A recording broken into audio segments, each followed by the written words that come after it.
नमस्कार दोस्तों, जय हिंद, वंदे मातरम। आप सभी का एक बार फिर से बहुत बहुत स्वागत है आपके अपने YouTube चैनल एग्ज़ाम ट्रिकी में, जहां पर दोस्तों आज हम लोग बात करने वाले हैं रीट 2024 के बाल विकास और शिक्षा शास्त्र के टॉप 30 क्वेश्चंस की। और जो यहां पर आपको 30 MCQs देखने को मिलेंगे, तो वो भैया आपके लिए बहुत इम्पॉर्टेंट होंगे। ठीक है, तो बात कर लेते हैं सभी प्रश्न की। और इसके पहले दोस्तों 6 वीडियोस जो हैं उनको अपलोड किया जा चुका है, जो कि आपके रीट 2024 के CDP बाल विकास और शिक्षा शास्त्र की हैं। ये आपकी 7वीं वीडियो है। अगर आपने उन वीडियोस को नहीं देखा है तो देख लीजिएगा, और कमेंट सेक्शन में जाकर के उत्तर भी बताते रहा कीजिए, और ये ज़रूर बताया कीजिए कि कैसा लगा आपको वीडियो।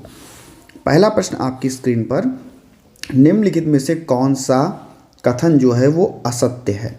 ऐसा कौन सा कथन है जो असत्य है? और जब भी असत्य वाला आए तो ऐसे अंडरलाइन कर लेना। ठीक है, यानी कि इसमें 3 कथन जो होंगे वो सही होंगे, एक कथन जो होगा वो गलत कहा गया होगा। ठीक है, वो गलत कहा गया होगा। यह समझना जरूरी नहीं है कि प्रत्येक बच्चा अद्वितीय है। भाई बिल्कुल ये समझना जरूरी है कि प्रत्येक बच्चा अद्वितीय है। तो अगर नहीं होता तो यहाँ पर आपका हो सकता था, लेकिन बात करते हैं दूसरे ऑप्शन की। बच्चा एक एकीकृत पूर्ण रूप से विकसित होता है। बिल्कुल सही है ये दोस्तों। विकास का एक पहलू किसी समस्या के दूसरों को प्रभावित करने पर संभावना होती है। बिल्कुल सही है। विकास एक अनुक्रमिक, ठीक है, एक के बाद एक क्रम में होता है। मैंने आपको इसके बारे में इसकी 6th वीडियो में बताया भी था। तो यहाँ पर आपका यही ऑप्शन गलत होगा, असत्य होगा। यह समझना बिल्कुल ज़रूरी नहीं है कि प्रत्येक बच्चा अद्वितीय है। ये ऑप्शन आपका गलत है, इसीलिए असत्य है, इसीलिए यही आपका सही है। ये ऑप्शन जो है वो बिल्कुल सही हो जाएगा। प्रत्येक बच्चा अद्वितीय होता है और प्रत्येक बच्चे को हमें समझने की ज़रूरत होती है। ए ऑप्शन को यहाँ पर हम लोग बिल्कुल सही करेंगे। नेक्स्ट क्वेश्चन नंबर 2 आपकी स्क्रीन पर है। कह रहा है, आपका डैश लगा हुआ है, तब होता है जब परिपक्वता और अनुभव के कारण मनुष्य में क्रमबद्ध और प्रगतिशील परिवर्तन होते हैं। परिपक्वता और अनुभव के कारण क्या होता है? मनुष्य में क्रमबद्ध और प्रगतिशील परिवर्तन होते हैं। यहाँ पर आपको फिल करना है, जल्दी से बताइए। देखिए, विकास जो होता है एक ऐसी प्रक्रिया होगी जब बच्चे में परिपक्वता होगी और उनके अनुभव होंगे, उसके कारण ही मनुष्य में क्या आएगी? क्रमबद्धता आएगी और प्रगतिशील परिवर्तन होंगे। तो यहाँ पर क्या होगा भैया? विकास। क्या होगा? विकास। बी ऑप्शन को जो है यहाँ पर हम लोग राइट करेंगे, सही करेंगे। नेक्स्ट क्वेश्चन नंबर 3 आपकी स्क्रीन पर है। कह रहा है कि कौन सी बचपन की विशेषता नहीं है? देखिए, नहीं वाले क्वेश्चन मैंने यहाँ पर रखे हुए हैं, जो आप लोग गलत करते ही करते हो। अब आप जब यहाँ पर देखोगे बचपन की विशेषता नहीं है, ठीक है, तो 3 जो होंगी वो बचपन की विशेषताएं 3 होंगी, और एक जो होगी वो नहीं होगी। यानी कि 3 उत्तर आपको देखने हैं जो सही हैं। बचपन खिलौने की आयु है, कहोगे सर बिल्कुल खिलौने की आयु है। सवाल करने की आयु है, बिल्कुल बचपन में सवाल किया जाता है। अनुकरणीय आयु है, बिल्कुल बच्चा नकल करता है, ठीक है। और प्राक टोली आयु है, तो बिल्कुल ये भी हम कहेंगे भाई टोली में बच्चा धीरे धीरे खेलना प्रारंभ करता है। तो यहाँ पर ये सभी आपके ऑप्शन जो है, इसमें हम लोग एक ऑप्शन और देते हैं ई वाला, और ये सभी ऑप्शन आपके जो हैं वो सही हो जाएंगे। ठीक है, बचपन की विशेषताएं ये सभी हैं, इसमें से कोई ऐसा बिंदु नहीं है जो बचपन की विशेषता नहीं हो। नेक्स्ट क्वेश्चन हम लोग बात करते हैं। देखिए यहाँ पर साफ साफ दिया गया है, ठीक है। नेक्स्ट हम बात करते हैं प्रकृति एवं पोषण, क्योंकि ये आपके पिछले वर्षों के आए हुए प्रश्न हैं जो मैंने यहाँ पर लिए हुए हैं। बहुत सारे ऐसे प्रश्न आपको मिलेंगे जो आपके विगत वर्षों के आए हुए प्रश्न हैं। प्रकृति और पोषण से हमेशा आता है क्वेश्चन। प्रकृति और पोषण विवाद निम्नलिखित में से किससे संबंधित है? आनुवांशिकी वातावरण, व्यवहार वातावरण। मैंने आपको जब प्रकृति और पोषण पढ़ाया है तो साफ साफ बताया था जो प्रकृति होगी जिसको हम लोग क्या कहते हैं? नेचर कहते हैं, और इसी को हम लोग क्या आनुवांशिकी के रूप में जानते हैं। जब पोषण की बात होती है, पोषण जिसको हम लोग क्या बोलते हैं? नर्चर बोलते हैं, और नर्चर जो होता है ये आपका वातावरण होता है। तो यहाँ पर आपका ए ऑप्शन जो है आनुवांशिकी और वातावरण, ए ऑप्शन आपका सही हो जाएगा। नेक्स्ट क्वेश्चन हम लोग बात करते हैं, और टेलीग्राम ग्रुप से जुड़ जाइएगा जिसका नाम है exam tricky for special education, और वहाँ से जुड़ने के बाद में वहाँ पर लगभग आपको ये लोगो लगा हुआ मिल जाएगा, और लगभग आपको 19.3K का परिवार वहाँ पर आपको मिल जाएगा।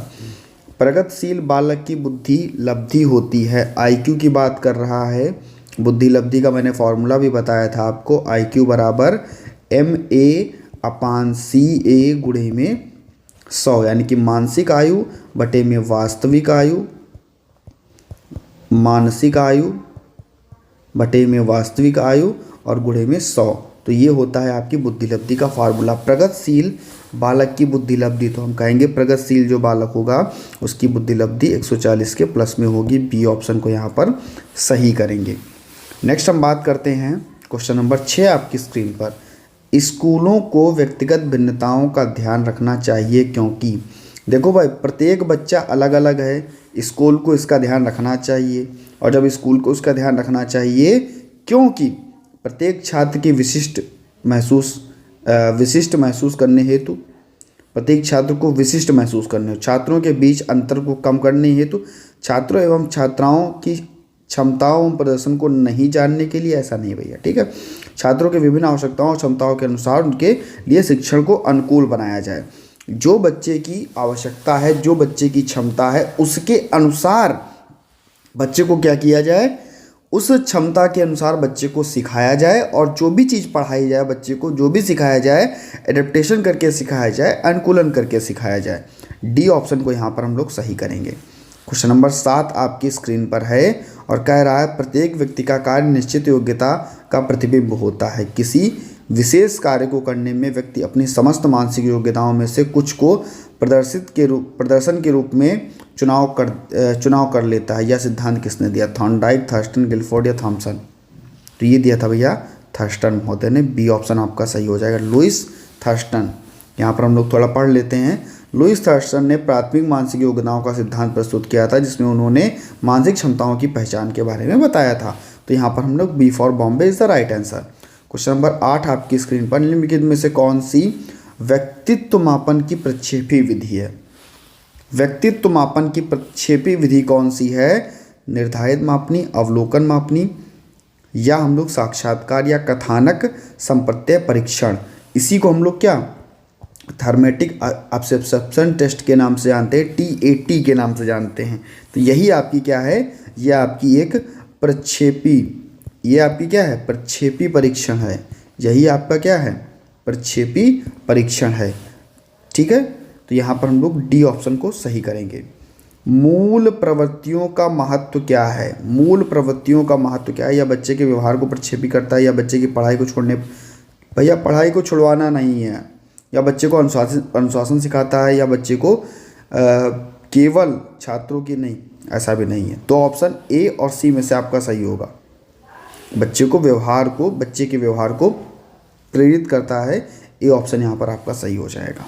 जैसे बच्चे को भूख लगना, जिज्ञासा, सुरक्षा भावना, ठीक है, इसको नियंत्रित करने का काम करता है, व्यवहार को प्रेरित करता है। ए ऑप्शन यहाँ पर आपका सही हो जाएगा, ठीक है। जितने भी भाई बहन अगर आपको वीडियो अच्छी लग रही है तो चैनल को ज़रूर सब्सक्राइब कर लीजिएगा, और पास में बेल आइकन आएगा उसमें ऑल का ऑप्शन प्रेस कर लीजिएगा।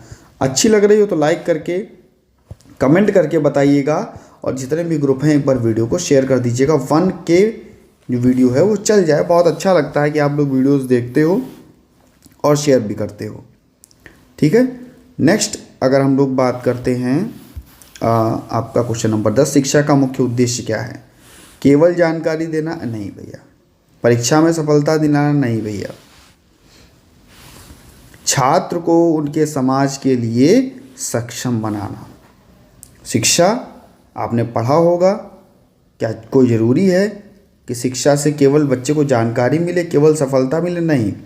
शिक्षा जब बच्चे को दी जाती है तो बच्चा एक जिम्मेदार नागरिक बनता है, समाज में उसका उपयोग कर पाता है।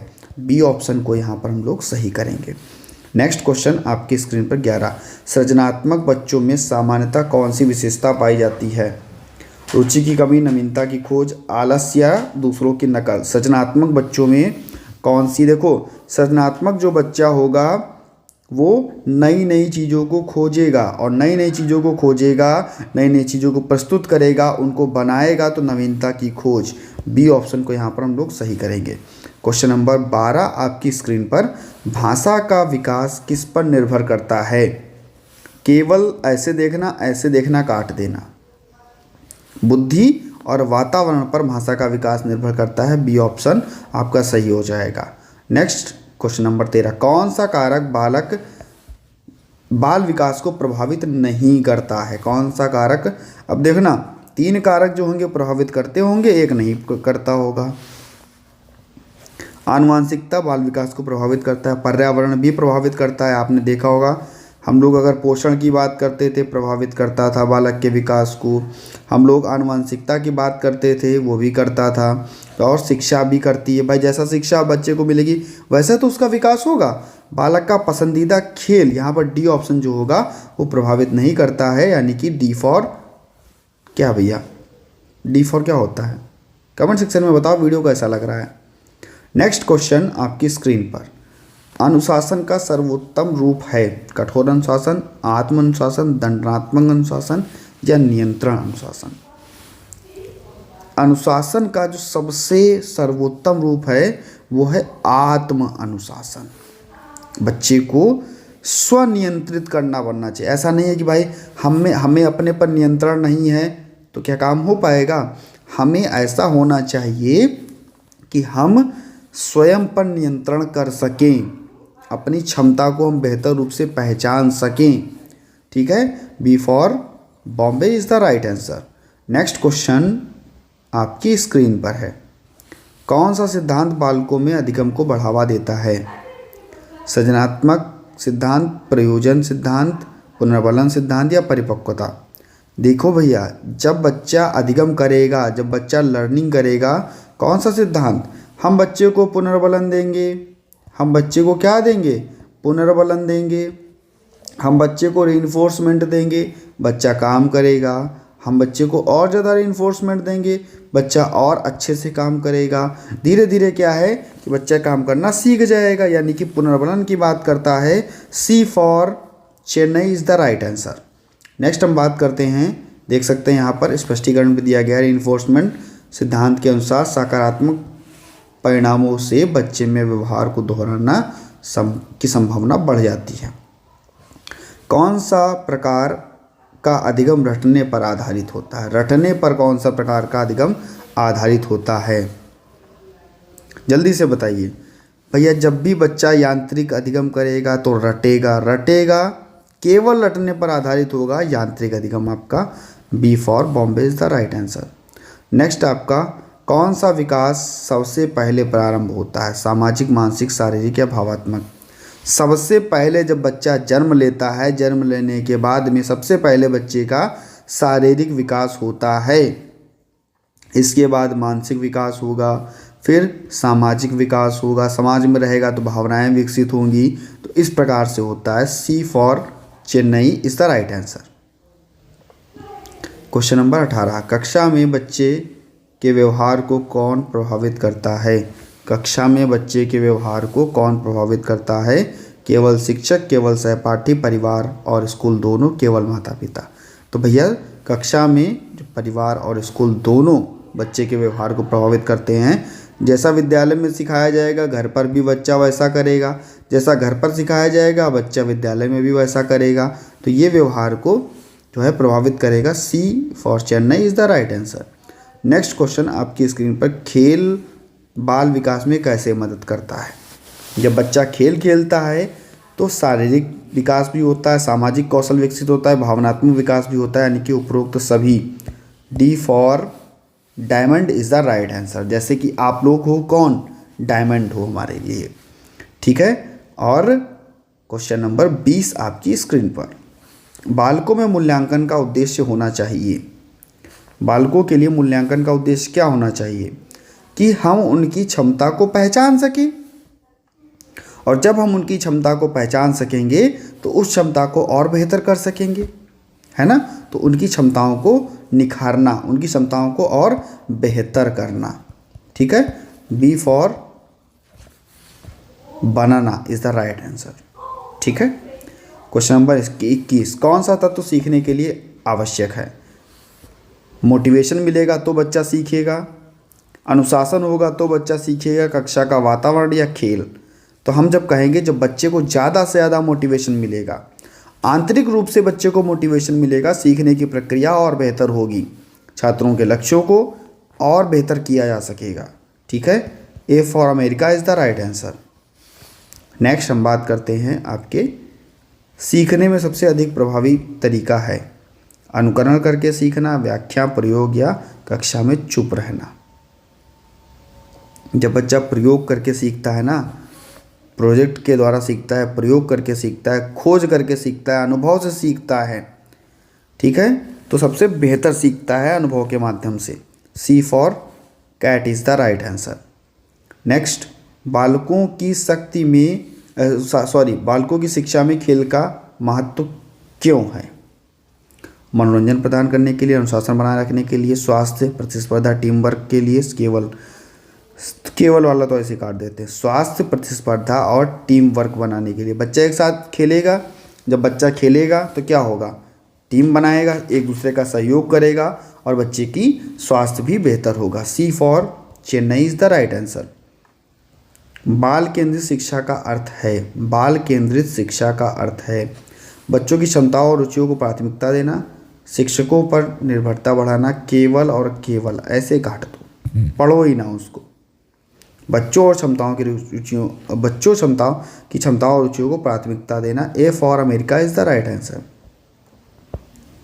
नेक्स्ट, पियाजे के अनुसार औपचारिक, अब बताओ औपचारिक संक्रियात्मक अवस्था कब होती है।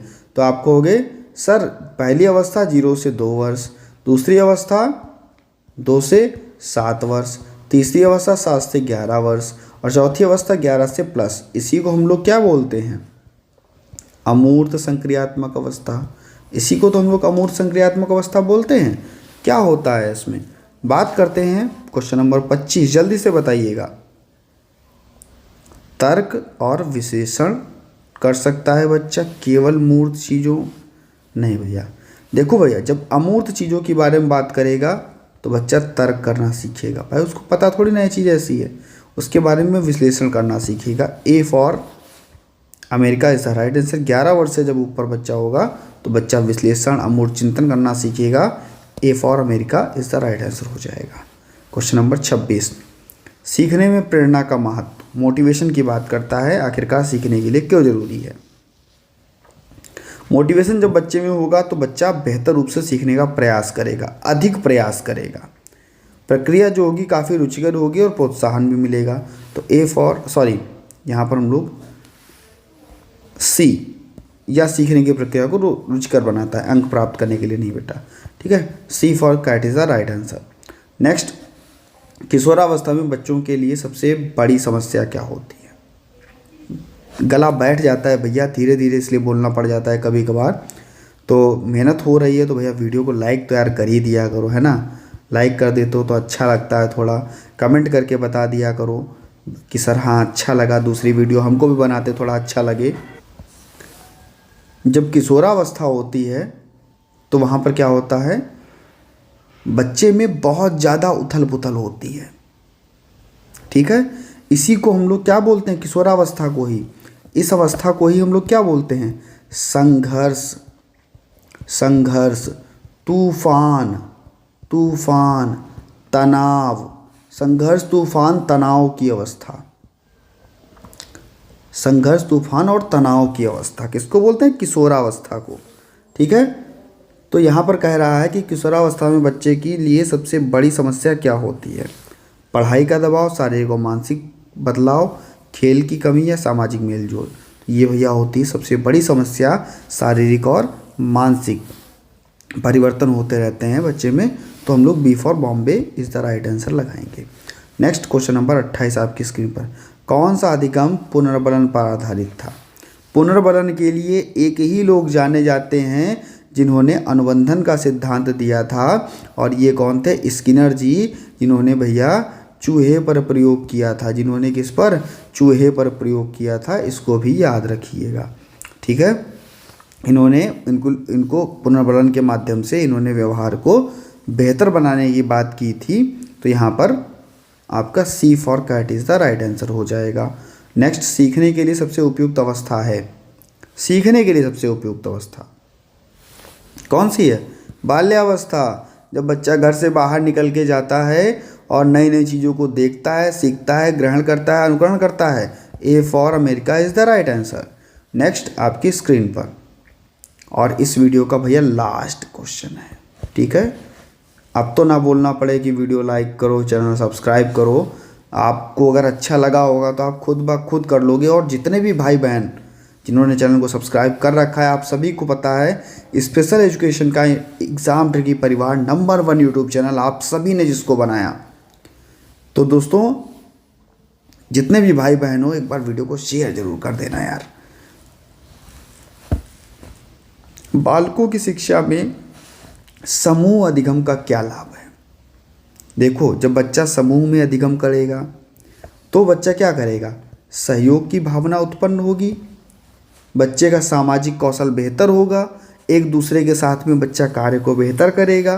तो हम कह सकते हैं पहला ही ऑप्शन यह सहयोग और सामूहिकता को बढ़ावा देता है। ये ऑप्शन आपका बिल्कुल सही हो जाएगा। तो मिलते हैं दोस्तों नेक्स्ट वीडियो में, बने रहिएगा आपके अपने चैनल एग्ज़ाम ट्रिकी में। बहुत बहुत धन्यवाद आपने दोस्तों वीडियो को वॉच किया, चैनल को सब्सक्राइब किया और टेलीग्राम ग्रुप को ज्वाइन किया। धन्यवाद दोस्तों।